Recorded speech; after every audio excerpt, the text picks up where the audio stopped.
Thank you once again for joining us today at Eastern News 24. I see the bike and Kone Chili. Yes, hello. All right, today we are bringing to you the latest update of what is happening on the Eastern region, Biafra land. If today happens to be your first time you have come across our video, don't forget to hit that subscription button and turn on your notification. All right, this news is according to the Biafran activist, as he quote, breaking news, Mazi Nnamdi Kanu's release, referendum and Biafran freedom. Backson as Southern Sudan leaks secret to Biafra. Hear the news in details. All right, according to update Ajimakia Webana Uruchu Bosigata Niru Akwụkwọ, Oya Masim Kaige ya bife one night working with like one of the Biafran activists on should Biafran be able to loot themselves or not. That bife with the Luno Bosinketa. The key again, it gets here before drop of feature no think again. Over to you, sir. Let me tell you, let no one deceive you. Biafra has everything it needs to govern itself. Biafra is not a tribe. We are a nation, a proud nation of Ndigbo. I was going through something yesterday night about Sudan, that is South Sudan, and how they got their independence, and I found something very intriguing. In fact, let me read out to you what I was going through, and you will see how South Sudan got their independence as near as 2011 through a referendum. That is the key word, through a referendum.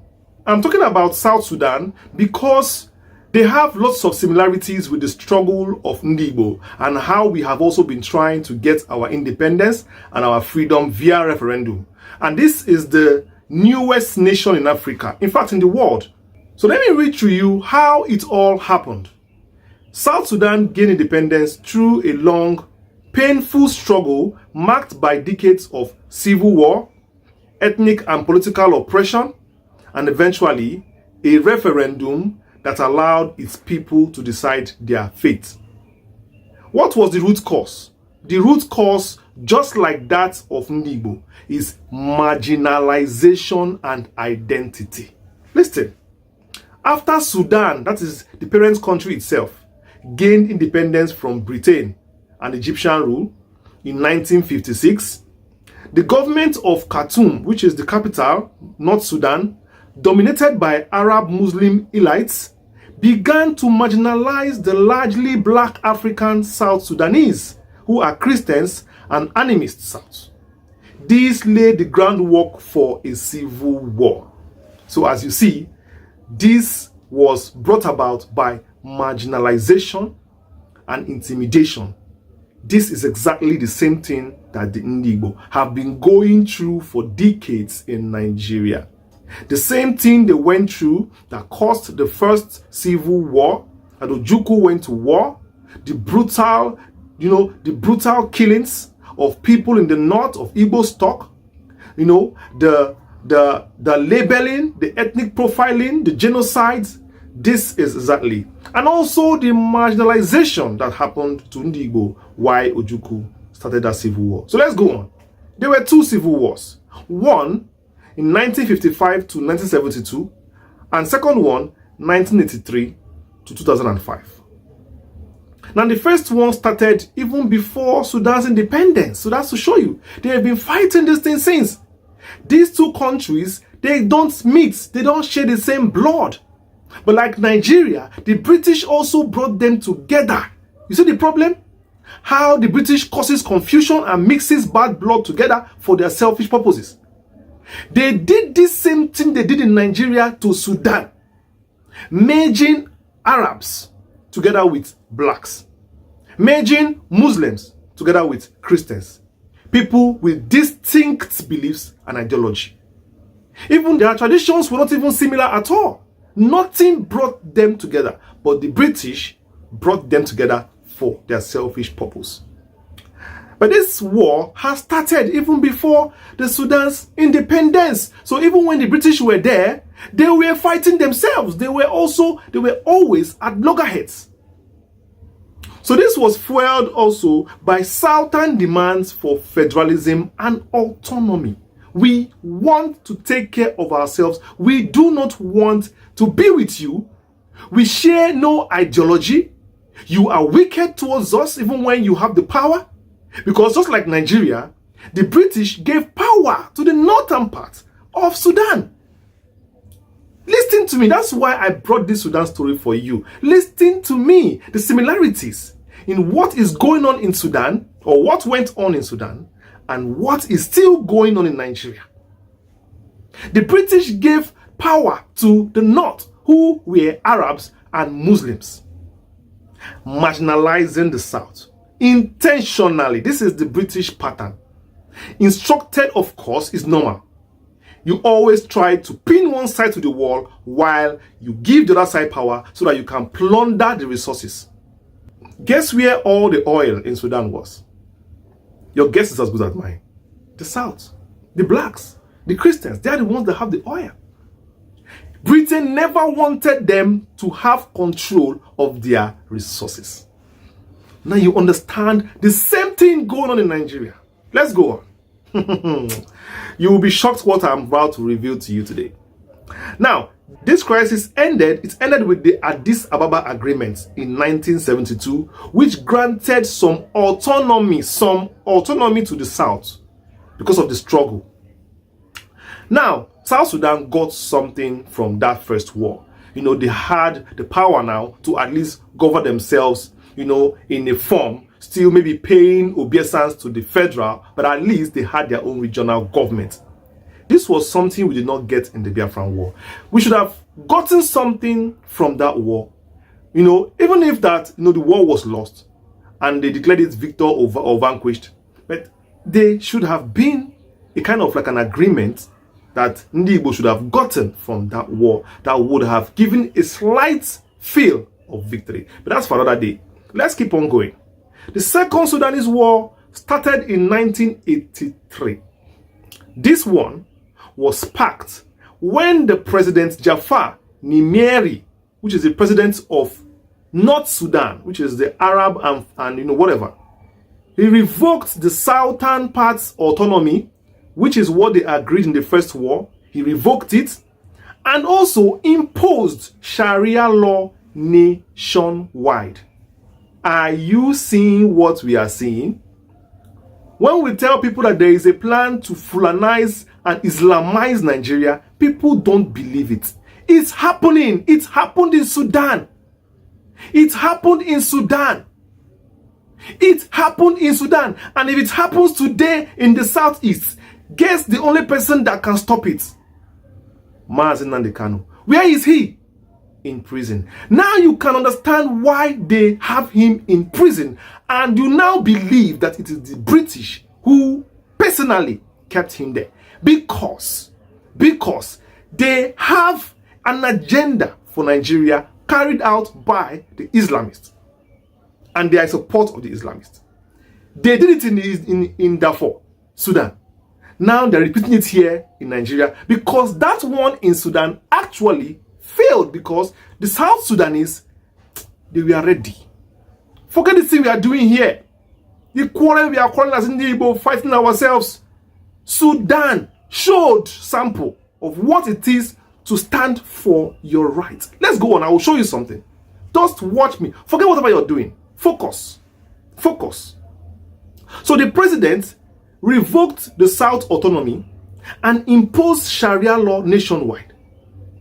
Then the Southern Rebellion started, led by Sudan People's Liberation Army, SPLA, under John Garang.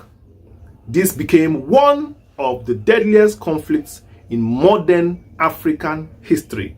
Over 2 million dead, 4 million displaced. Are you seeing what I'm seeing? Okay, then 2005. There was a comprehensive peace agreement called CPA. It was brokered by the international community, especially the US, the Intergovernmental Authority in Development, and the UN. It was signed between the Sudanese government, SPLA. It was signed between Sudanese government and the Southern Sudan, SPLA, on January 9th, 2005. What was the major provisions of this ceasefire? 1. A ceasefire and power sharing.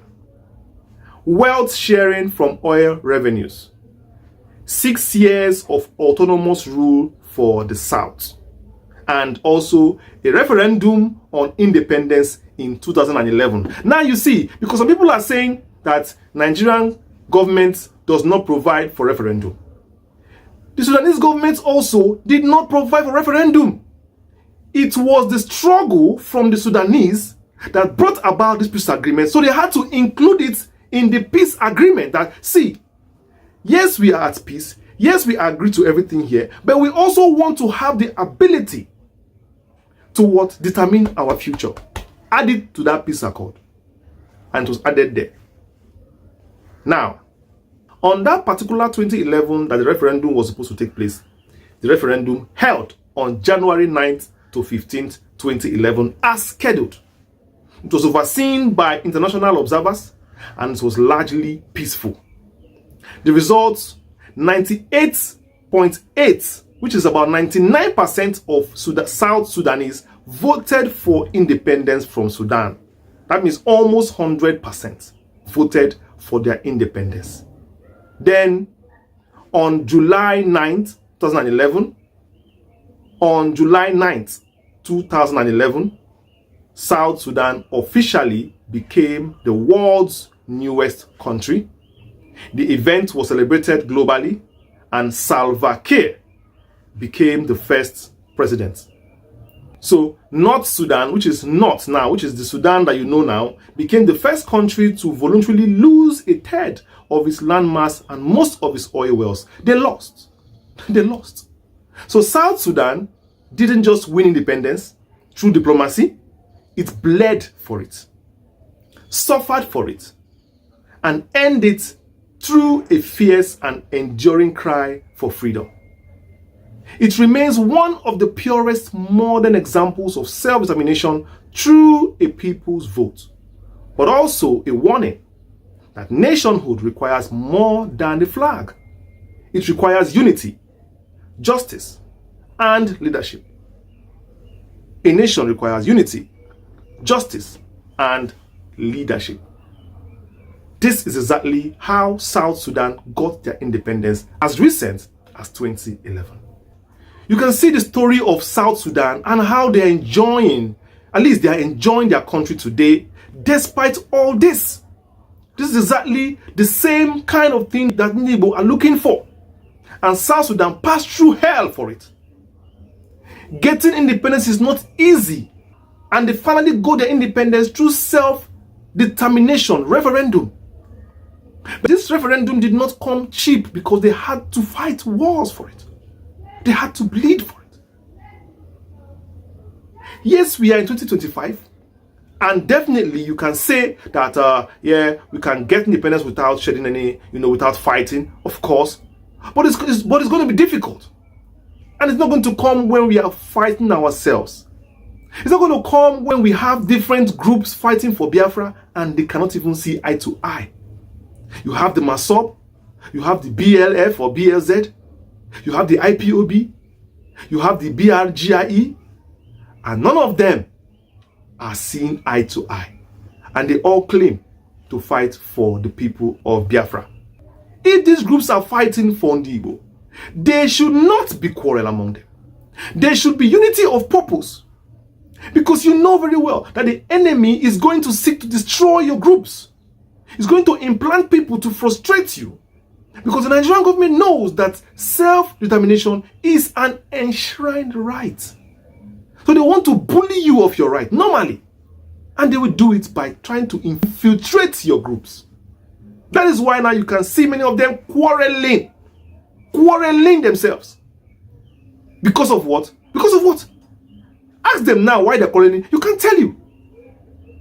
Okay, even the Igbo leaders themselves don't even understand where their place is in Nigeria.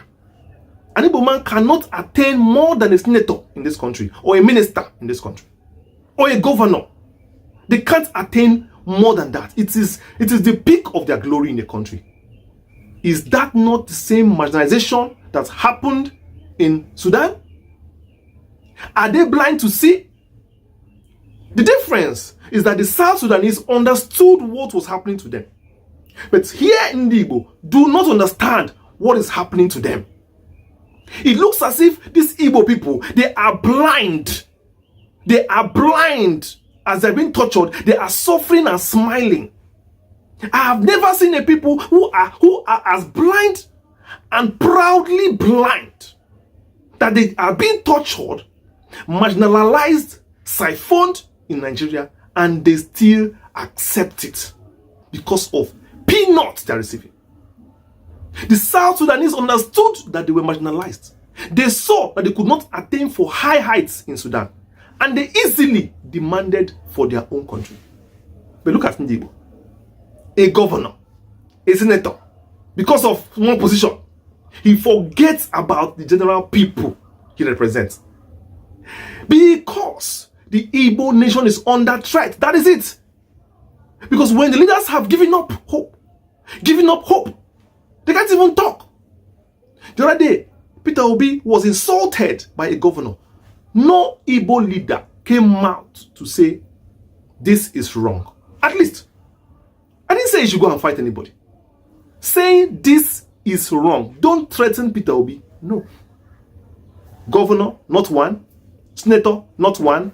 House of Assembly, not one. Who again? Minister, not one. From Igbo stock came out to speak.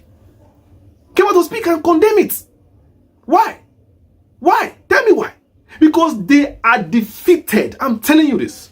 They are defeated. In Nigeria, Igbo as a people have been not only marginalized, but their leaders are being worn pampas. Their leaders are being used as slaves, treated anyhow, and they cannot do anything about it. I don't know how they sleep at night.